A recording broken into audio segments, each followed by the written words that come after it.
tal? ¿Cómo están? Bienvenidos a una nueva edición aquí en El Círculo. Y hoy vamos a platicar de economía y de las proyecciones para el crecimiento de este año. Digo, ya pasamos la aduana de la mitad, pero vale la pena revisar pues, qué se espera. Y para eso déjame platicar con Amin Vera, analista económico, que me da mucho gusto saludar. Amin, ¿cómo estás? Muy bien, muchísimas gracias. Aquí también esperando que este sea un año mejor. Bueno, digamos que la vara está baja, ¿no?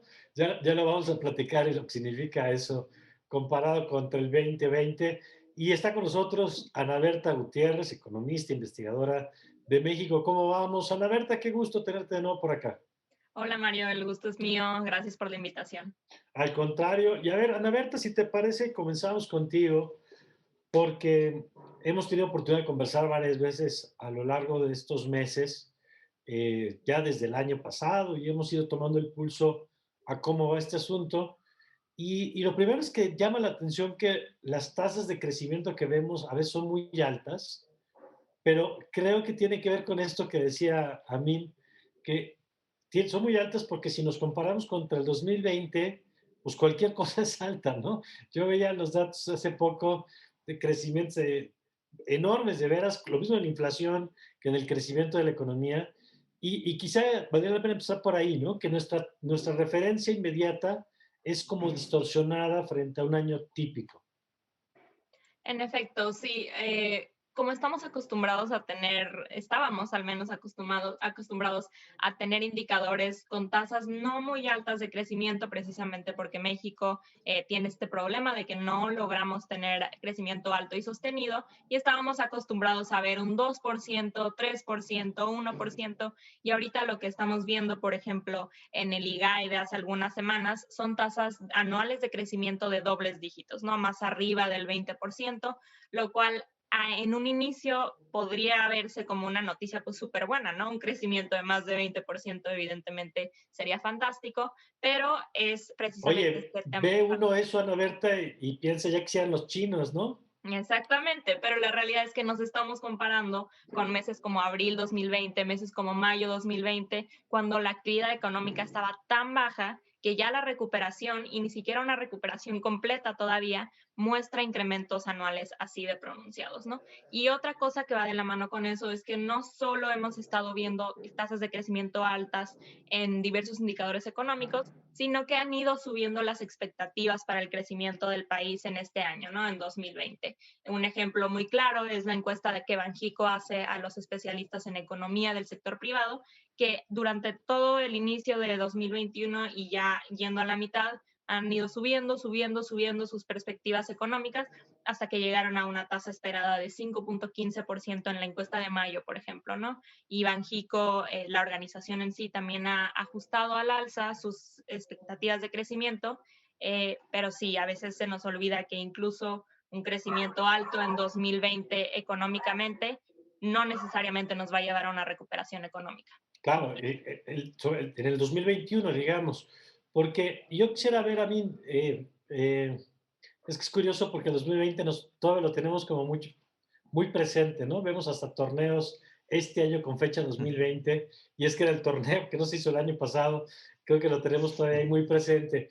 Pero a ver, a mí yo Sí, quisiera sí. conocer esto, tu primera lectura de esto, porque bien dice Ana Berta, de pronto uno escucha que si el FMI dice que vamos a crecer 5%, que si Banco de México le va subiendo, que si hasta el 6.7% hace poco era la proyección, la OCDE, ¿no? O sea, todo el mundo le va subiendo y cuando estábamos acostumbrados a que sobre todo en 2020 bueno, 2020 y 2019, cada vez que salía alguien a hacer pronósticos de la economía mexicana era para bajarle, no para subirle. Sí, claro. Y entonces, ¿cómo debemos leer esa información que se nos está presentando?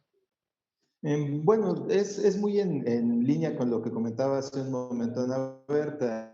Ahí hay muchos puntos un poquito que a lo mejor es necesario desmenuzar, por lo menos en la parte estadística. A mí me llama mucho la atención, por ejemplo, cuando doy clase, y a veces es a nivel universitario, llegan alumnos y me dicen, es que ¿por qué no puedo dividir entre cero?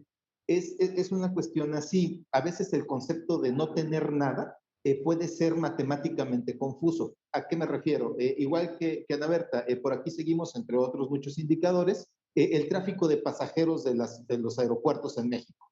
Y en ciertos periodos tenemos en este año un crecimiento de 96%, de 97%. Y de nuevo, sí, tú dirías, bueno, se está duplicando, ¿no? No, no se está duplicando. Estaba cerrado y ahora se volvió a abrir, empiezan a llegar y pum, ves ahí una explosión, ¿no? Esto aplica para muchos indicadores, pero también es importante ahí señalar que este tipo de rebotes pueden no esconder, pero pueden sobredimensionar el ritmo al que estamos recuperándonos. De Un acuerdo. ejemplo muy claro que se ve mucho en las acciones es el siguiente.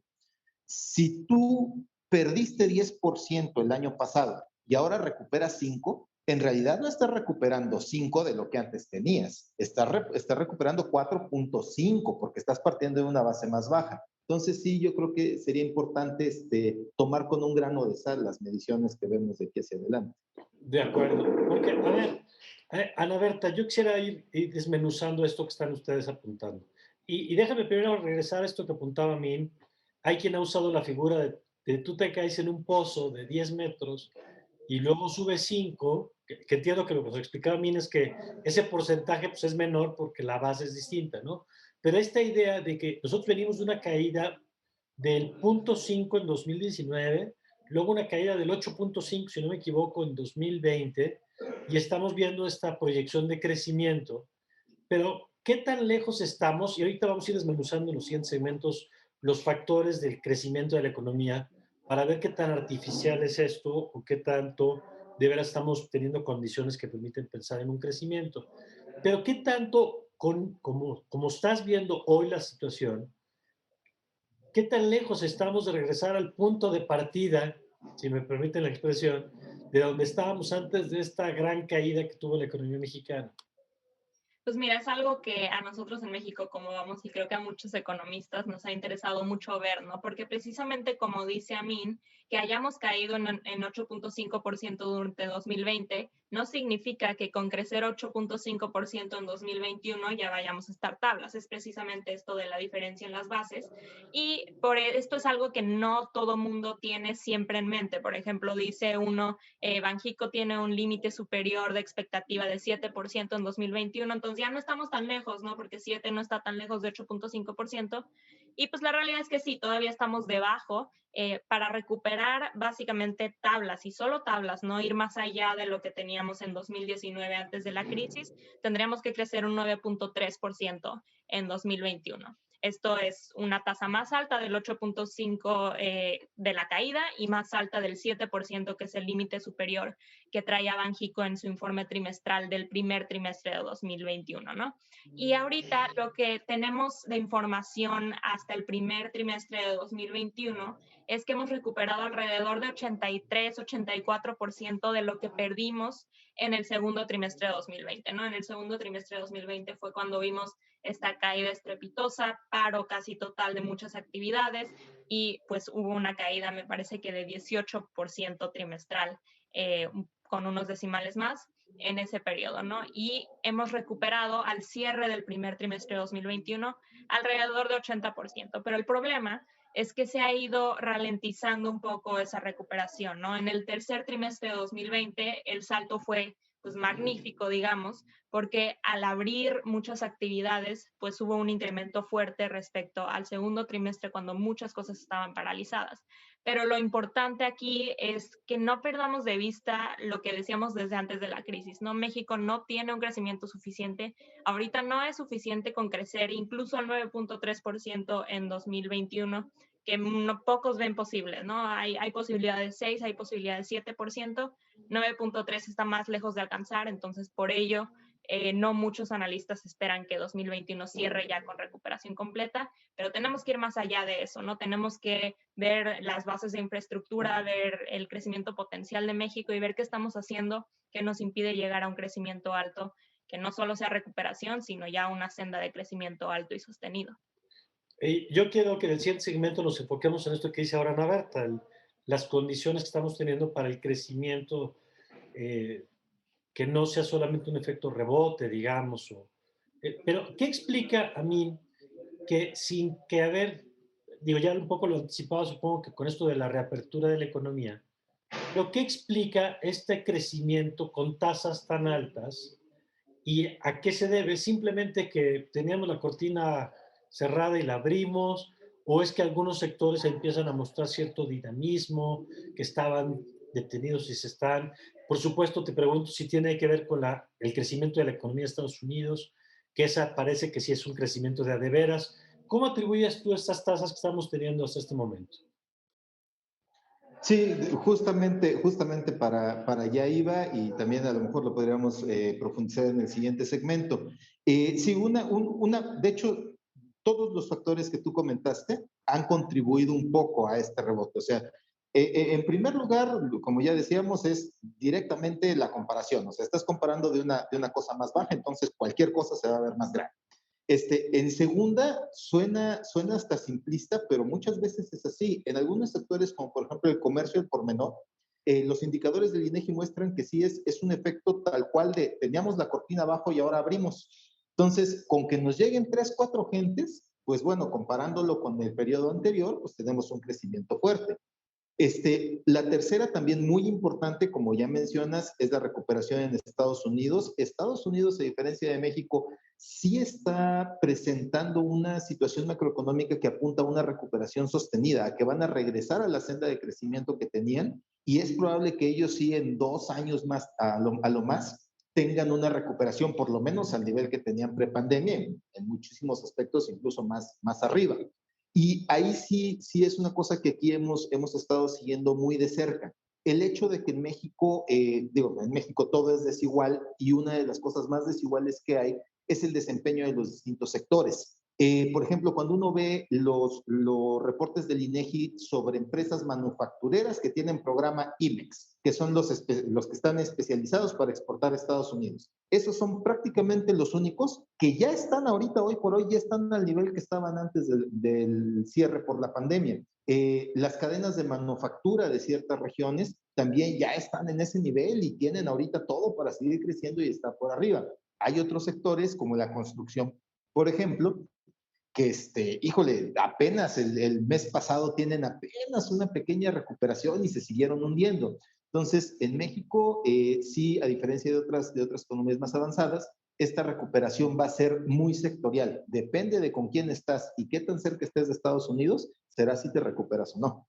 Y vamos introduciendo al tema de cómo estamos en México. Déjame, Ana Berta, recoger nada más una cosa, porque yo me acuerdo que en 2019 empezamos a escuchar en medios que si bien siempre habíamos estado de la mano del ciclo económico de Estados Unidos, empezaban un poquito a desconectarse esas dos tendencias. Eh, ¿Qué pasó con eso? Si eso siguió ocurriendo, y lo comento por esto que apuntaba ahora a mí, ¿no? Parece que está claro que hay ciertos sectores de la economía mexicana que la medida, sobre todo el sector exportador, obviamente, ¿no? Que van, digamos, de la mano de la economía de Estados Unidos, pero quisiera, si tienes un punto de vista sobre esto de que si estaban desconectándose, en qué sectores y cómo se está comportando eso ahorita.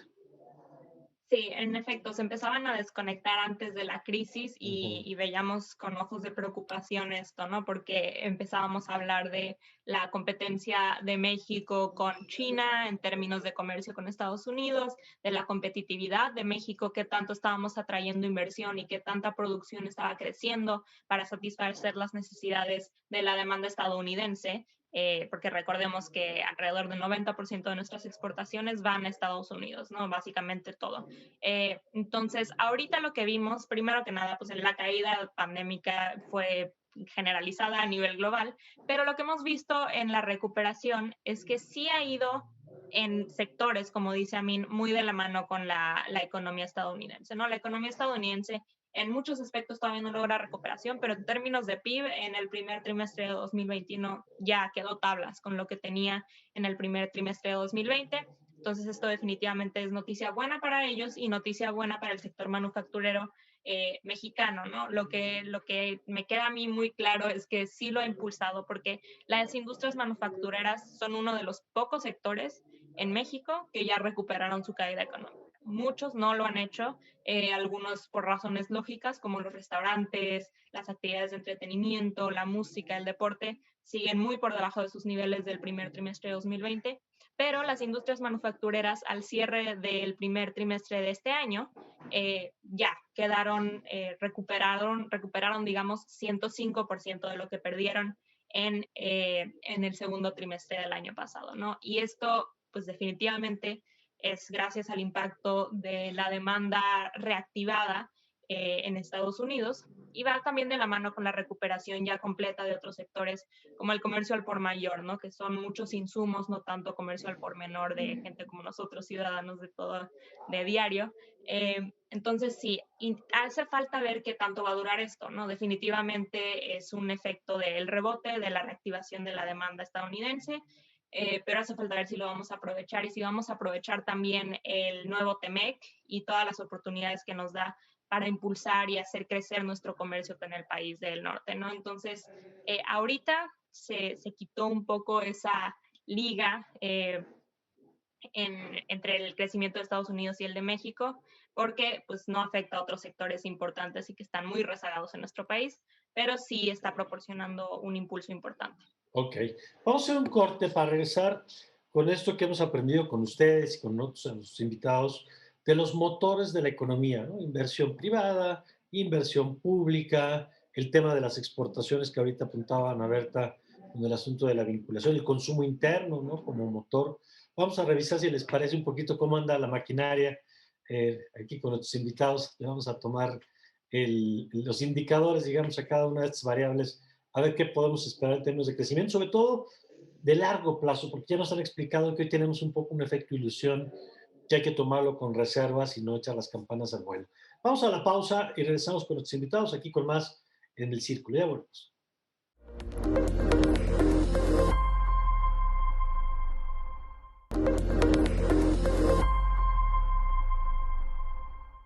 Ya estamos de vuelta. Ya ver, Ana Berta, decíamos este tema de los motores de la economía, que esta expresión que usa también Pedro Tello, a quien le mandamos saludos. Y hay varios, ¿no? Yo quisiera empezar, si quieres, con el gasto público, que sabemos que es uno de los factores que a veces ayuda al crecimiento de la economía y que llevamos un buen rato ya cada vez gastando menos, incluso desde el sexenio pasado era ya notable. Y luego creo que esta política de austeridad, de concentración en pocos proyectos, de infraestructura, pues ha reforzado esto. ¿Cómo está ese gran motor o ese pequeño, no sé de qué tamaño sea, en estos momentos de la economía para el crecimiento?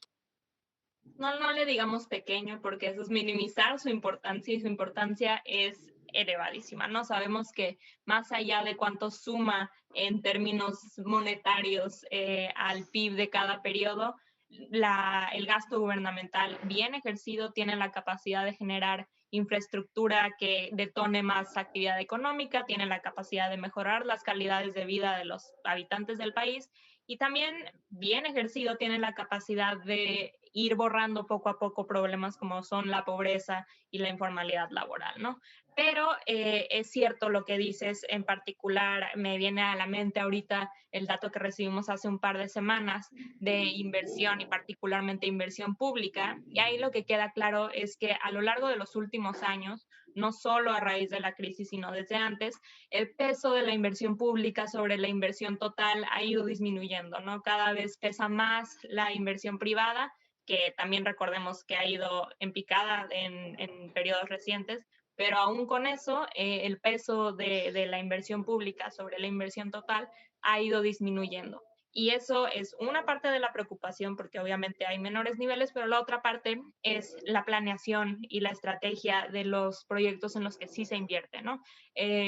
Siempre decimos nosotros en MSD que no es importante solo invertir por invertir, sino que se tiene que invertir bien y se tiene que invertir en cosas que generen rentabilidad y beneficios para la población en el corto, mediano y largo plazo. Entonces, la pregunta aquí es, uno, ¿se está gastando suficiente? No necesariamente. Y dos, ¿se está planeando bien lo que se está gastando?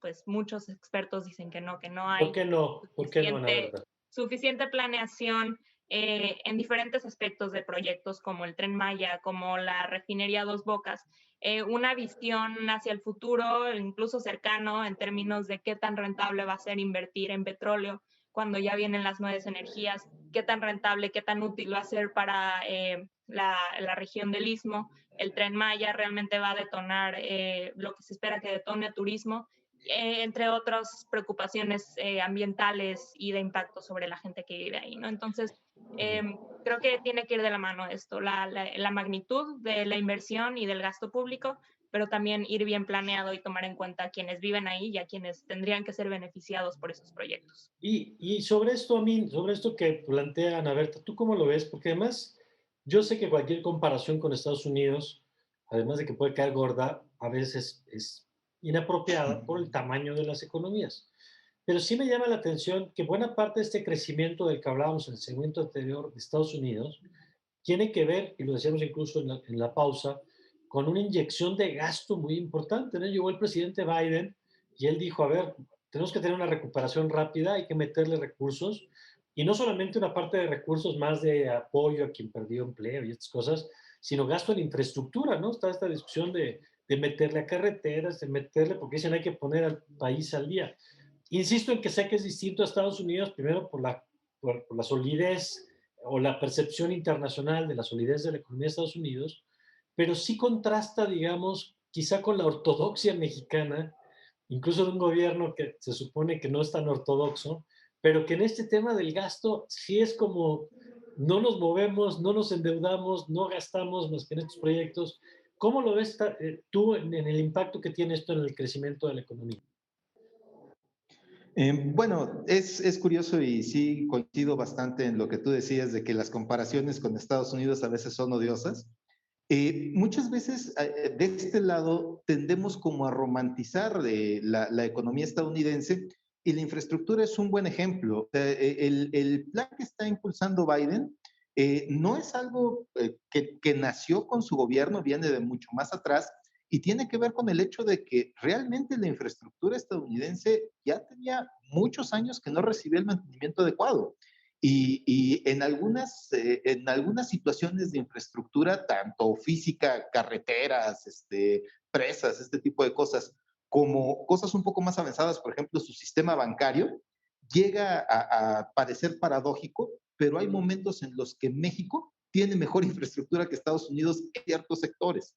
Entonces, sí, yo coincido en que el plan que están poniendo por allá sí ha tenido, lo vemos aquí en la bolsa todos los días, empresas que son contratistas del gobierno o que son proveedores para este tipo de trabajos. No, hombre, es de lo poco que ha estado subiendo y subiendo y subiendo y subiendo y subiendo. Por ejemplo, United Rentals es un buen ejemplo. Aquí en México, yo además de la falta de liquidez o de movimiento o tal vez de agilidad que vemos en el gobierno, sobre todo en los últimos años, para tratar de encadenarse ahora sí que a este tren que hay en Estados Unidos, yo quisiera señalar lo que hemos visto mucho en los indicadores de construcción que tiene el INEGI. Sí es cierto, no es lo más efectivo concentrarte en algunos proyectos insignia, ¿no? Lo que mencionabas hace un rato, Dos Bocas, el Tren Maya, el aeropuerto Felipe Ángeles. Pero lo que más llama la atención es que cuando ves los desplegados del INEGI, ves que esos proyectos, que son megaproyectos, que por sí mismos deberían de activar el sector y activar las economías locales de las áreas donde están construyéndose, pues no ves realmente un impacto significativo. Lo que te hace pensar es, bueno, si lo ves así en términos netamente monetarios, pues pareciera que no todo ese dinero se está yendo a la construcción o se está haciendo de una forma tan ineficiente que implica que ese dinero se está desperdiciando por completo. Entonces, sí, coincido completamente.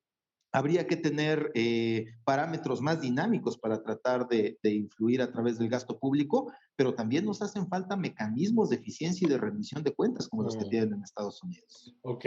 Ahora, déjenme ir al motor privado. Y yo, ahí, Ana Berta, es curioso porque yo he escuchado, no sé de qué tamaño sea esto, pero empresas que tienen dinero en la caja, no todas, pues, pero hay grandes empresas que tienen dinero en la caja y que no están, o por permisos, o por un tema de confianza en temas de regulación, porque hay como una especie de reproche de pronto hasta del propio gobierno, del sector privado, de decir, ¿por qué no estás invirtiendo, no? ¿Por qué no estás gastando?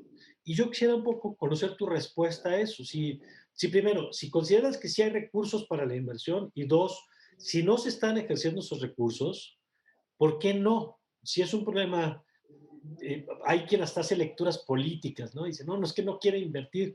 Bueno, yo tengo la impresión de que nadie está peleado con su dinero y que una empresa que cree que puede ganar más invirtiendo, pues invierte y que entonces hay cierta lectura que les está llevando. No sé si es que no creen que el mercado crezca suficiente como para que sea rentable invertir en más plantas. ¿Cómo explicas tú estos fenómenos que estamos viendo y de qué tamaño está haciendo en este momento esta inversión?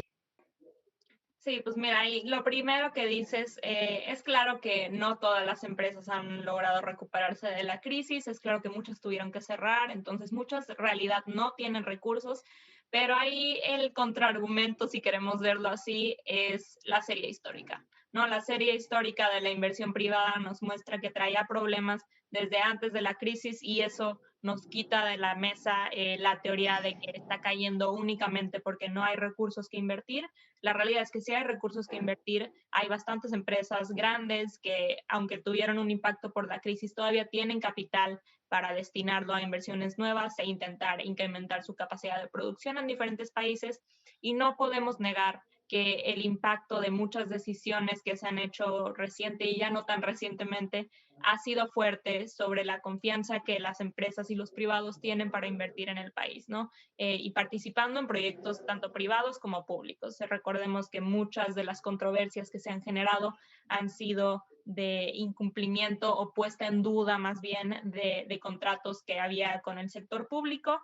Entonces, definitivamente hay ahí un tema de que no hay suficiente confianza y esto está impactando a la inversión privada en particular de manera negativa. Desde el cierre de 2018 teníamos ya disminuciones en ese componente cuando no tenía una tendencia tan a la baja previo a ello, ¿no? Entonces, es por un lado eso. Y pues sí, también es importante ver que el mercado mexicano es grande y sí es realmente una oportunidad buena si se aprovecha de manera adecuada, siempre y cuando haya las condiciones necesarias para que la gente quiera invertir. Y en ese sentido, Amin, ¿tú ves esas condiciones o cómo ves que las empresas están leyendo ese entorno para invertir? Bueno, es curioso, es tal vez similar a lo que ocurre a los resultados a veces contraintuitivos que te encuentras en las encuestas cuando le preguntan a la gente en México, ¿usted es feliz? Y todo el mundo dice, sí, por supuesto. México consistentemente aparece como un país donde todo está muy bien, donde todo el mundo es muy feliz. Y de hecho, las mediciones que se basan en encuesta del INEGI reflejan un poco esto. El índice de confianza del productor, por ejemplo, ha regresado fuerte desde el punto más bajo que alcanzó en la pandemia y de hecho ya está por arriba de la media de 50, que te habla que ahora estábamos en un escenario de desconfianza y ahora vuelve a haber confianza. La medición de la confianza del consumidor también está volando y desde hace un rato ha recuperado. Entonces, una cosa es que tú digas, bueno, es que yo veo que hacia adelante las cosas van a estar mejor, y otra cosa es realmente poner tu dinero en la línea. Exacto, eso te iba a preguntar, Amin, si están poniéndole dinero a eso que están diciendo en las encuestas. Ese es precisamente el punto.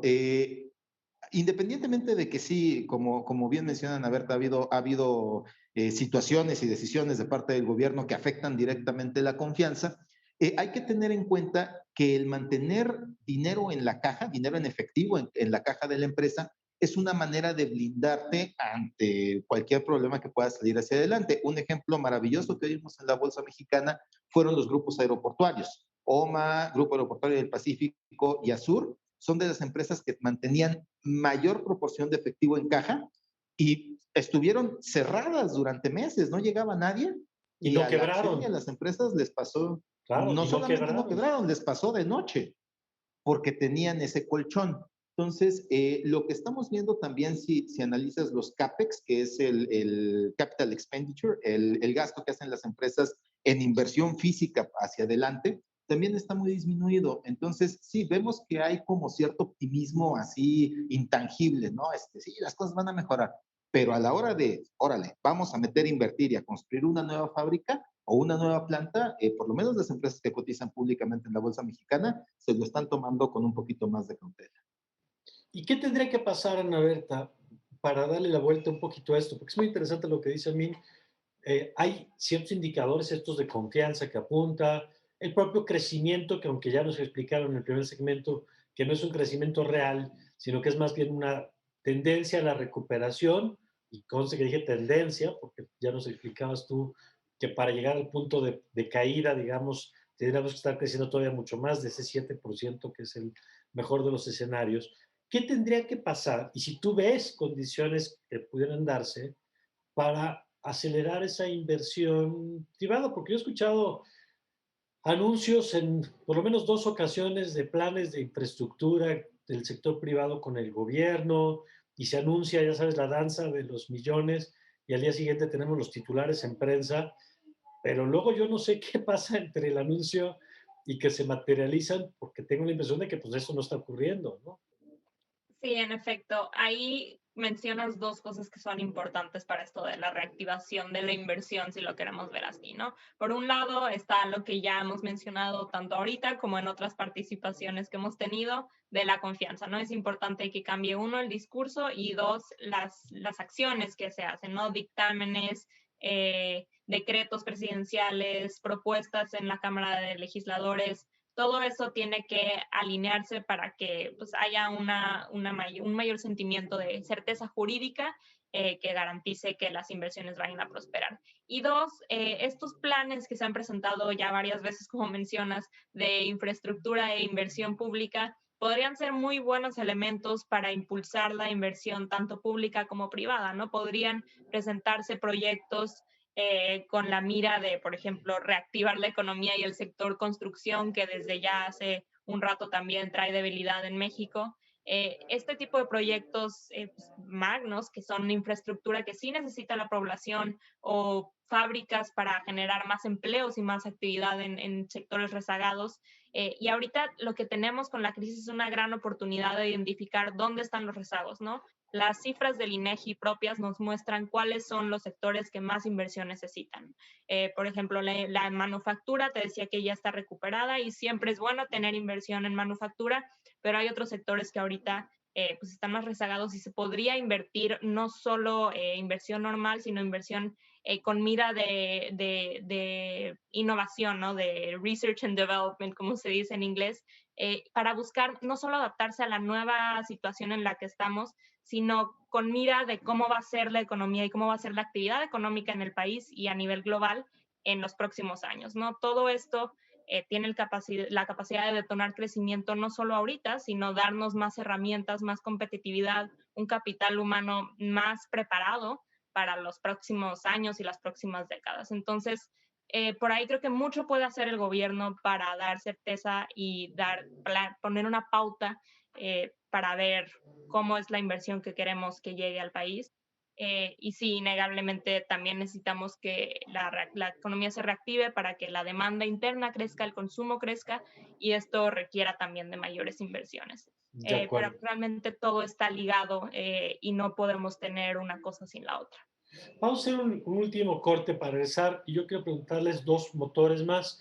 El asunto del consumo interno, que nos cuenten cómo lo están viendo, y el tema que apuntaban ustedes al principio de las exportaciones y del TEMEC y de qué pasó con este nuevo marco en el contexto que hoy estamos, ¿se está aprovechando, no se está aprovechando? O como decían ustedes, algunos sectores sí y otros no. ¿Y qué decisiones tomar incluso ya después de que revisemos esto en lo individual, que siempre es importante escuchar a voz como las de ustedes, decir, bueno, y ante este panorama, ¿cuál es la recomendación? ¿Dónde me paro? ¿Gasto, no gasto? ¿Ahorro? ¿Qué podemos anticipar?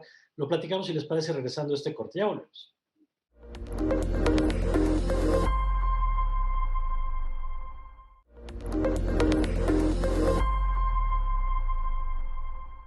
Ya estamos de regreso y a ver, a mí en el tema del consumo interno, que luego lo vemos, seguramente ustedes tienen muchas herramientas, digamos, pero alguna que yo ubico es esta de los reportes de las tiendas departamentales o de autoservicio, que luego nos da una pista de cómo va el consumo. Ya apuntabas tú la encuesta de confianza del consumidor, ¿no? De si estoy planeando comprar bienes duraderos o no, el refrigerador o el coche o estas cosas. ¿Cómo estás viendo a este consumidor y el mercado, digamos, o la demanda interna que ya apuntabas de pronto en el papel parece optimista, pero no sé si eso está reflejando en los indicadores de la caja registradora. Pues sí, de hecho, lo que platicábamos al principio, la reapertura es la reapertura. Uno me imagino que muchos de los que nos acompañan lo han visto. Ahora vas un fin de semana a un centro comercial, a una plaza, a una tienda, y es evidente que hay más gente circulando y eventualmente eso se va a convertir en mayores ventas. Efectivamente, todos los indicadores de la ANTAD y algunos del INEGI de la encuesta de comercio muestran una recuperación que, si bien no es espectacular como en otros sectores, sigue siendo muy buena y es más que bienvenida en una situación como la actual. Aquí más bien nos encontramos con una cuestión que sí es una particularidad muy específica del mercado mexicano. En Estados Unidos y en otras economías un poco más desarrolladas, cuando el Banco Central y el sistema financiero ponen los incentivos a favor del consumo, la gente se va con todo. O sea, en Estados Unidos Como tasas realmente el bajas, como la gasto, bajan las tasas, ¿no? Por ejemplo. por ejemplo, también tiene que ver con el hecho de que en países más desarrollados una baja en las tasas sí se ve reflejado en el acceso que tiene la gente al crédito y su costo. O sea, en Estados Unidos, cuando baja la tasa del Banco Central, realmente la gente puede acceder a préstamos para coches, para casas, para su tarjeta Ok, de crédito más bajos. En México, como el sistema bancario es claramente oligopólico y no hay la competencia que debería, pues Banjico puede bajar la tasa lo que quiera y yo quisiera preguntarle a todo el mundo si le están cobrando menos en su tarjeta de crédito. Evidentemente no. Entonces hay aquí una especie de choque. Eh, Además de que el sistema no da los incentivos a la misma magnitud que los da en Estados Unidos, es también cierto que las personas físicas en México tienden a ser muchísimo más conservadoras al momento de tomar decisiones de gasto y ahorro. ¿Por qué? Pues porque tienen una desconfianza histórica y todo el mundo dice, no me importa que la inflación esté alta, no me importa que la tasa esté baja, no me importa que estén dando ofertas, yo mejor voy a ahorrar. Y ese es el costo histórico de la mala conducción económica que ha tenido el país. Ahorita todo está puesto y lo platicábamos, me parece, hace un momento fuera del aire. Algunos inversionistas que tenemos aquí en el fondo nos hacen esa misma pregunta y yo siempre les sí, digo, mire, si usted ahorita tiene una deuda que podría acabar de pagar y tiene un dinerito extra, de una vez ahorita. utilícela ahí. Si lleva pensando que me quiero comprar un coche, que quiero comprar una lavadora, que a lo mejor me embarco con un crédito hipotecario para comprar una casa, ahorita es el momento. Y aún así yo me encuentro con gente que además pues, tiene cierto poder adquisitivo que dice, no, mejor lo voy a mantener en el banco ganando 2% al año o menos. Entonces, habrá que ver la estrategia del Banco Central y de las autoridades financieras y monetarias está apuntando a eso. Parece que empieza a haber una recuperación de la demanda interna. Vamos a ver al final del año si el resto de la economía compra este discurso y también pone su granito de decir, órale, pues yo me la juego, yo le tengo confianza al país y vamos ahorita a salir a gastar y a reactivar. De acuerdo. Ana Berta, ¿tú cómo estás viendo este consumo, este comportamiento de la demanda interna? Y qué márgenes ves para, hacer, para estimularla? Como apuntaba ahora Amin, que bien destaca pues, que hay algunos instrumentos que en otros lados a lo mejor tienen más impacto. Acá no, digo, lo vemos como en la estrategia individual, ¿no? Los descuentos y las ventas nocturnas y estas cosas que están, ya son como casi cada fin de semana Cada fin de o para semana. tratar de reactivar, ¿no? Antes veíamos que no era así, que era como muy esporádico, y ahora vemos esfuerzos muy constantes de tratar de provocar consumo. ¿Cómo lo ves? Y si habría otras variables que se pudieran tomar para estimular esto.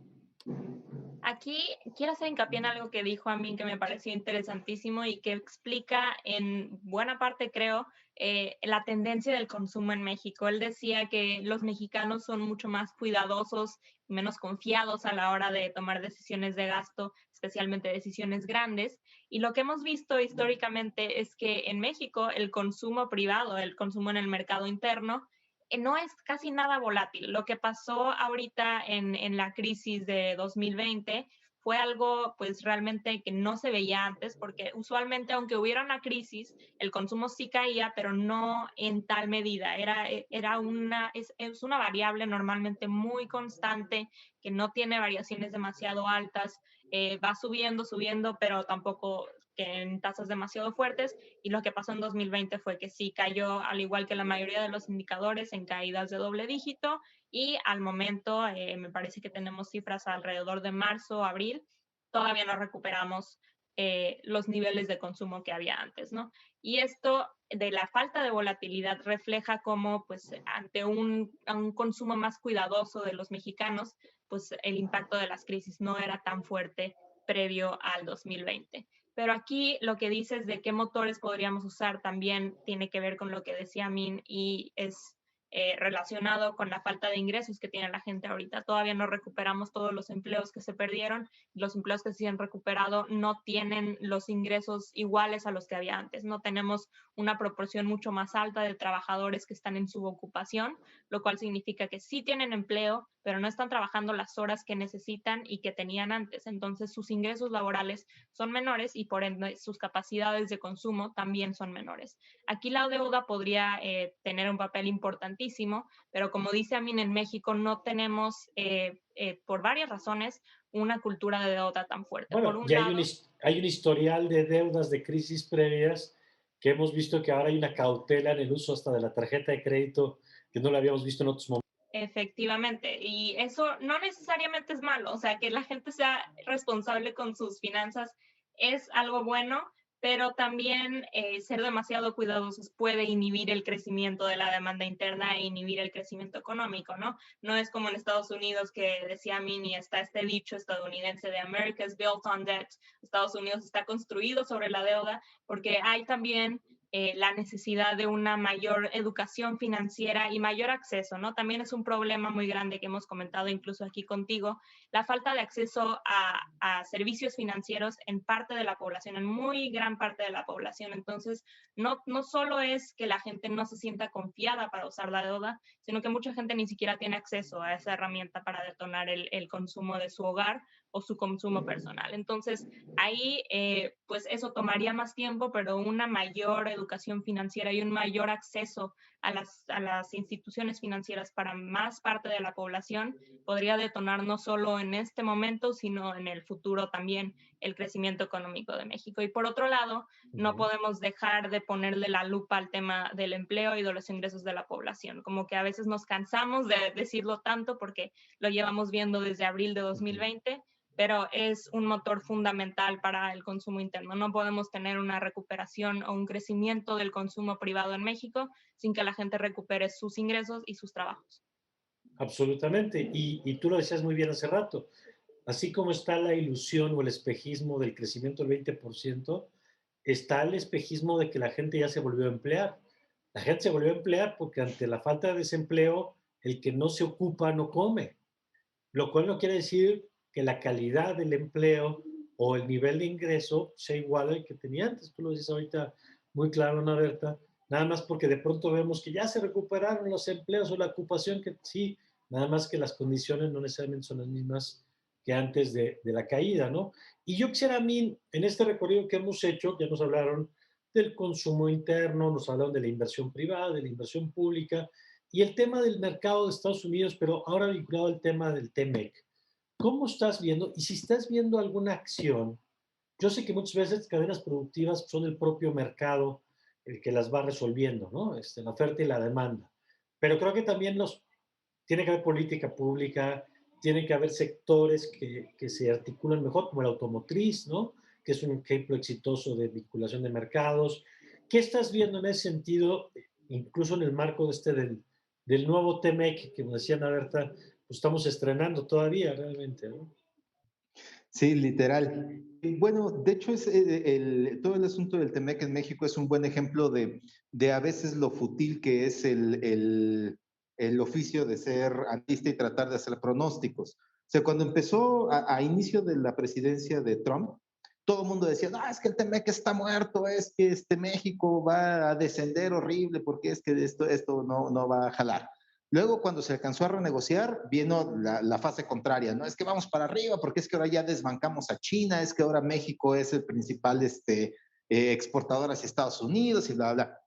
Al final, lo que nos queda después de todo el ciclo, desde hasta abajo hasta arriba, es que la integración económica de México con Estados Unidos sí depende, sí hay un factor ahí que depende de las políticas públicas de los gobiernos, pero es una cuestión que trasciende a los gobiernos y en general al público. O sea, México y Estados Unidos han ido integrando sus economías históricamente desde pues, a principios del siglo XX y eso no va a parar. México ha tenido la visión hasta eso, gobiernos anteriores, de enfocarse en aquellos sectores en los que presenta ventajas competitivas respecto a Estados Unidos.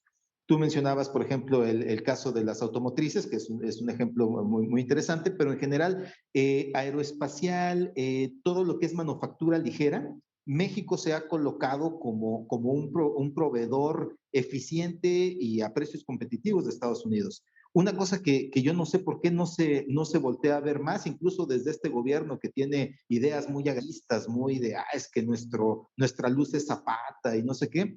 México es una potencia agropecuaria para exportar hacia Estados Unidos. Una de nuestras áreas de oportunidad son frutas y hortalizas de temporada para venderlos hasta allá. Son de nuestras mayores exportaciones.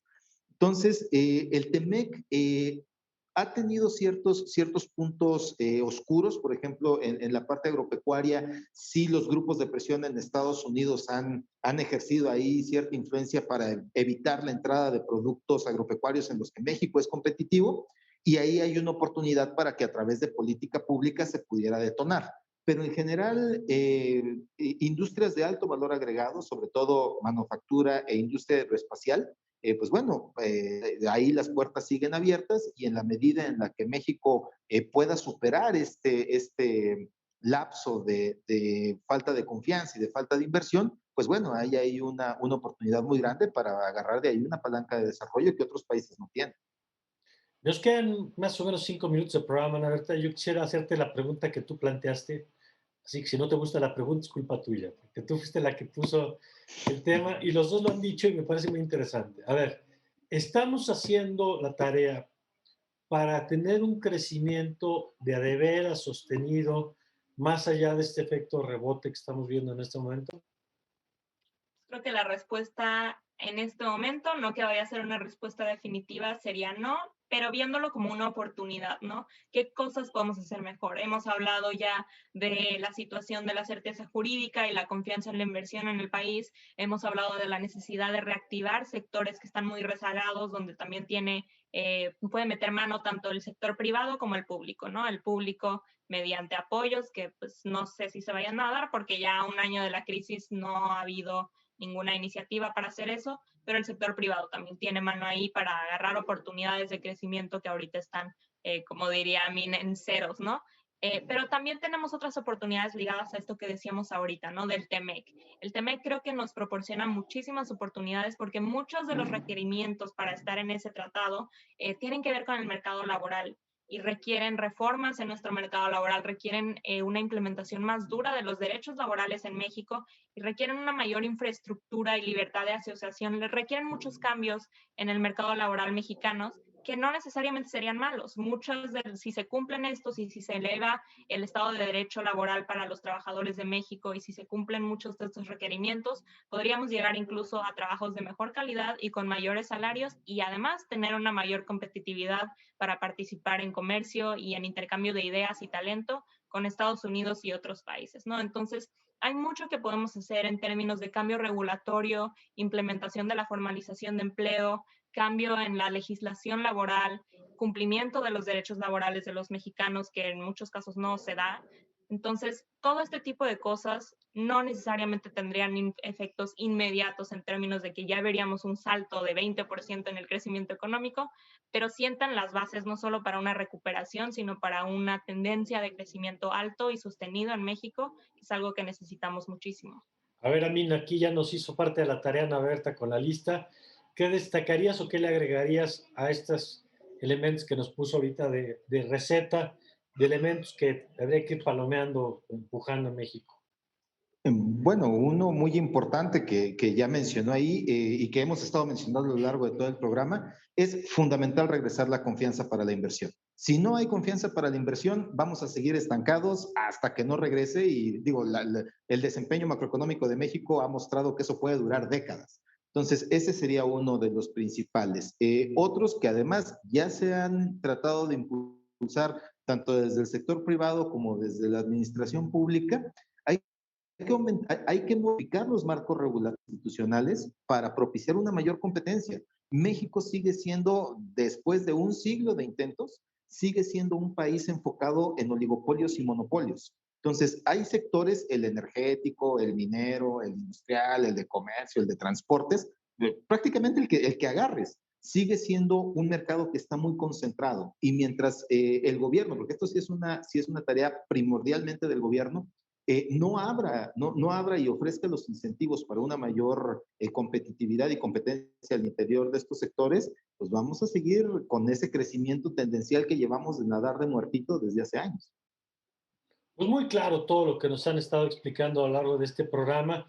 Yo creo que hay buenas noticias en la reactivación, pero es importante también darle su justa dimensión a las cifras que estamos viendo en este momento y no perder de vista estos factores como los que apuntaban ustedes ahorita, que son los de largo plazo, ¿no? Los que nos van a permitir de veras o tener un crecimiento como el que aspiramos o mantener esta inercia como la que hemos tenido en estos tiempos. Creo que han puesto varios elementos que van desde política pública hasta el sector privado. Y yo les agradezco, como siempre, la oportunidad de platicar. A mí, muchas gracias.